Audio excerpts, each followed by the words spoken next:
Red India TV, हर खबर सच्चाई की। मारेगाव तालुक्यात बोटोणी चिंचोली सोसायटी बँक प्रतिनिधीपदी तुळशीरामजी लक्ष्मणराव पेंदोर यांची निवड 22 डिसेंबर 2025 रोजी तुळशीराम पेंदोर यांची जिल्हा सहकारी बँक प्रतिनिधीपदी निवड झाली। आदिवासी सहकारी सोसायटी बोटोणी येथील जिल्हा सहकारी बँक प्रतिनिधीची निवडणूक आज बोटोणी येथे संपन्न झाली। त्या निवडणुकीत एकूण 13 सदस्यांनी भाग घेतला होता।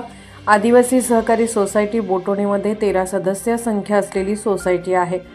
तुळशीराम पेंदोर यांच्या बाजूने माया पेंदोर, आदिवासी सहकारी सोसायटी अध्यक्ष नानाजी परचाके, उषा टेकाम, अरविंद वकनोर, भास्कर सेडाम, विठ्ठल हुसकुले, दत्ता आलम, सुरेश येलके असे 8 सदस्य, तर विरोधी गटाकडे 5 सदस्य या प्रमाणात मतदान झाल्याने तुळशीराम पेंदोर यांचा दणदणीत विजय झाला।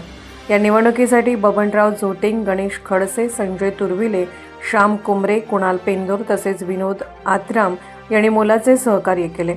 तुळशीराम पेंदोर हे नेहमीच सामाजिक क्षेत्रात एक पाऊल पुढे असे दिसतात।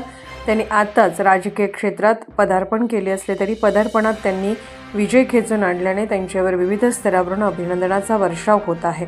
उपसंपादक रवींद्र राऊत सह प्रतिनिधी कुणाल पेंदोर।